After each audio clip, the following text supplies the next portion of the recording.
Isla Rowe had been to some dark places.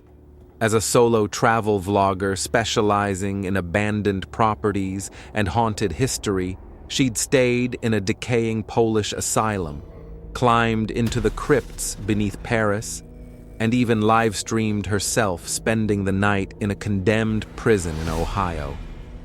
But this was different. As she stepped out of her rented SUV onto the misty gravel road that led to Cairnmore House, the fog rolled in so thick it tasted metallic.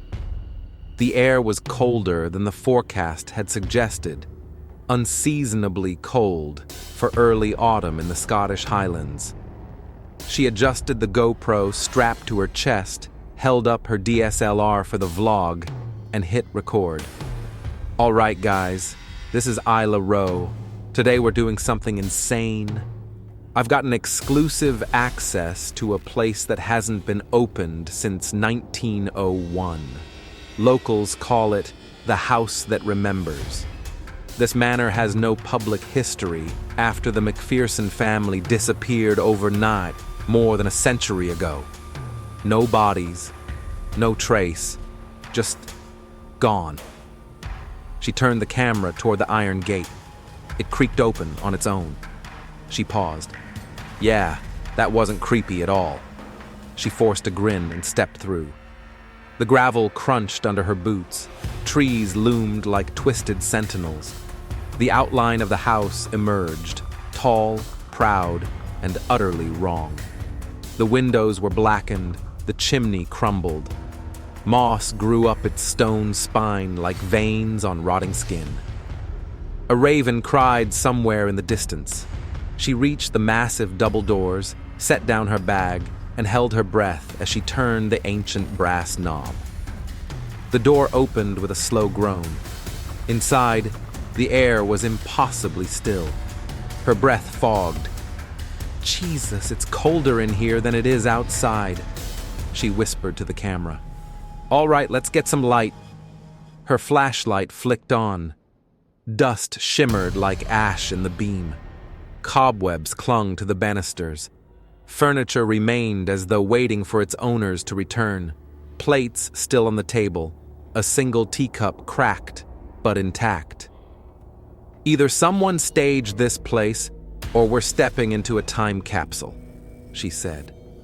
The air smelled of old wood, mildew, and something sweeter, like perfume.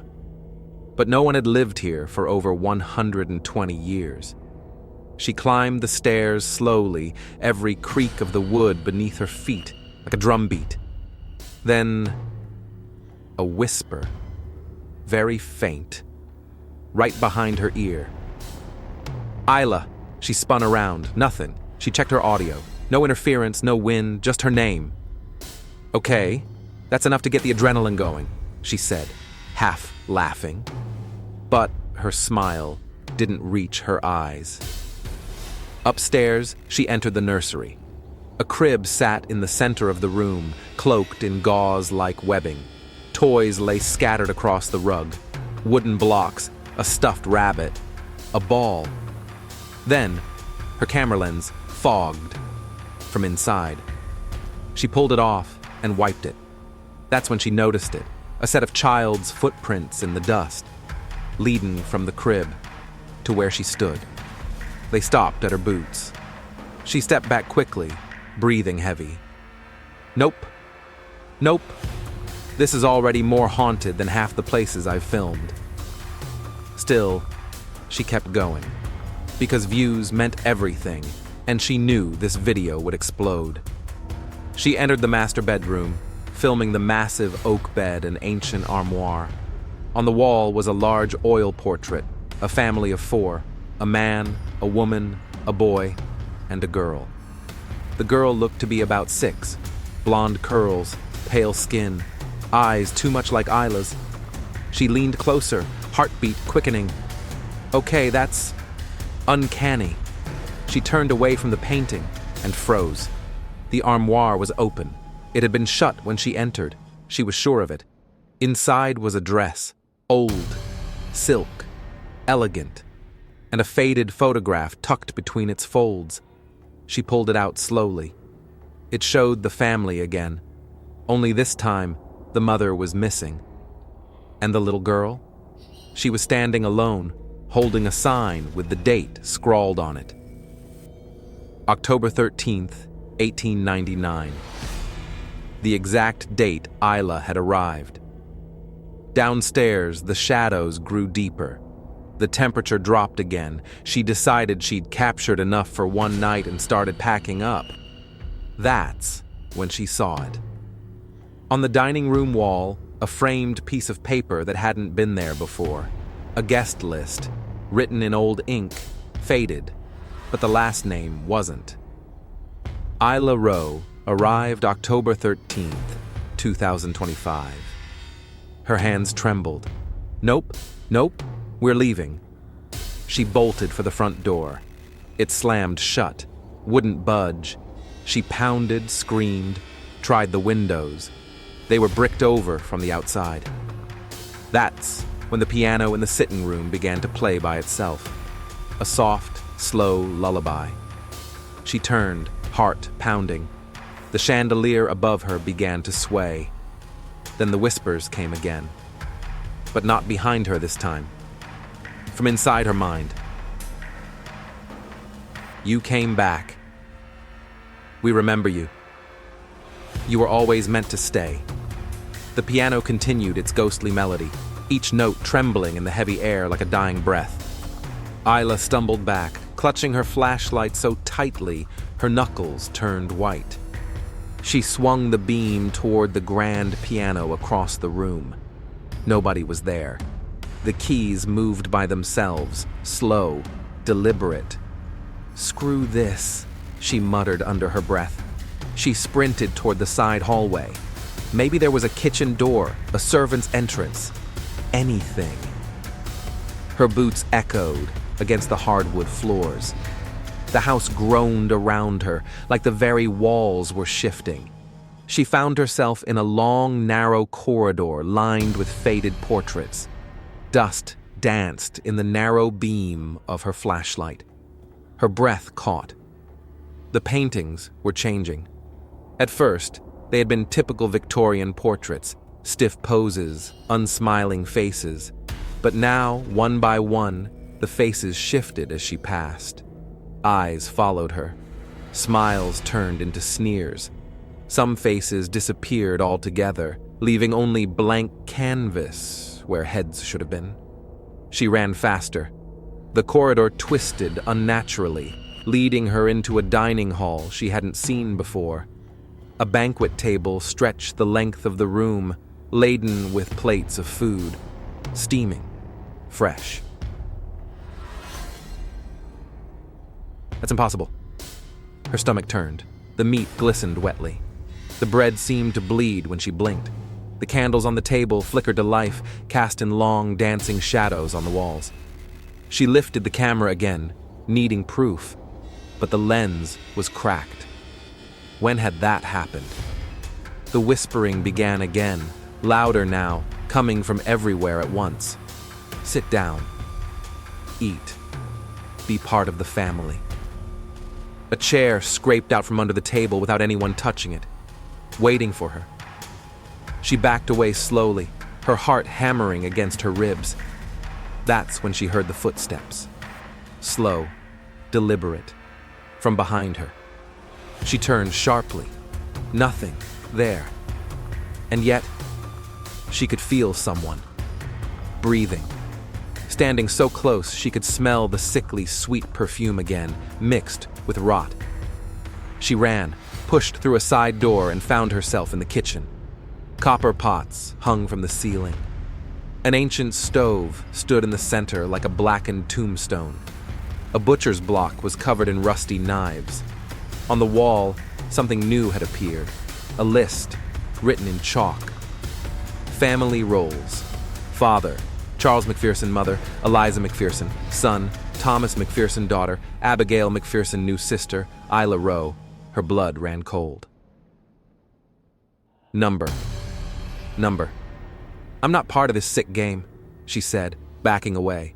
The knives rattled in their holders. One fell, narrowly missing her foot. Another clattered to the floor, spinning like a compass, pointing straight toward a trap door in the kitchen floor she hadn't noticed before. It was slightly open. From below came the faint sound of crying. A child's cry, wavering and pitiful. Her heart twisted. It sounded so real. Part of her screamed to run, but another part, the vlogger, the one always chasing the next viral moment, told her she needed to document it. She knelt and pulled the trap door fully open. A wooden ladder descended into darkness. The crying grew louder. "If I die doing this, I swear to God," she muttered, and lowered herself down. The descent was longer than it should have been. The air grew damper, colder, smelled of wet earth and something metallic. Blood, maybe. At the bottom, her flashlight flickered but held. She was in a stone cellar, lined with shelves full of dusty jars. Some held preserves, others, she didn't want to look too closely. In the center of the room was an old crib, rocking gently. She approached, breath caught in her throat. Inside was a bundle of blankets. The crying stopped. Slowly, Isla pulled the blanket aside. Nothing. Just a doll, stitched with human hair, eyes black buttons sewn on crudely. Then the doll's mouth moved. "Stay." Isla screamed and stumbled back. The cellar door above slammed shut. She was trapped. The shadows in the corners shifted. Someone moved toward her. Isla, her heart hammering like a jackhammer, whispered to herself, "If anyone ever watches this footage, please remember me. If you're still with me, hit that subscribe button, because if I get out of this alive, you'll want to see what happens next."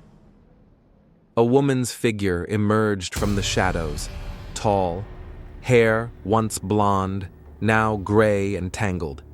Dressed in the same silk gown from the armoire upstairs, her face was beautiful and wrong. Her mouth was sewn shut. She reached out toward Isla, fingers twisted like roots. Isla bolted toward another archway leading deeper underground. This wasn't just a basement, it was a maze. The walls narrowed, the ceiling dripped moisture. Rats scurried in the corners. The stone floor grew slick with moss, or something worse. Painted on the walls in a childish scrawl were phrases, "Family forever. You can never leave. We remember."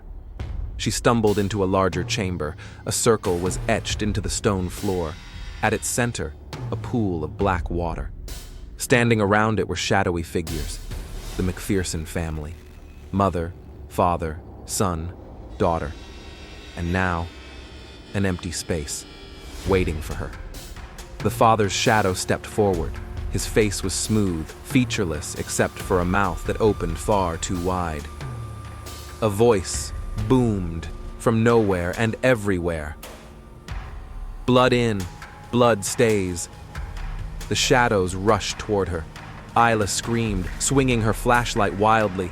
The beam caught the little girl, Abigail. Her dress was torn, her skin pale, but her eyes were kind, pleading. She mouthed something. "Help me." For a split second, Isla hesitated, and that's all it took.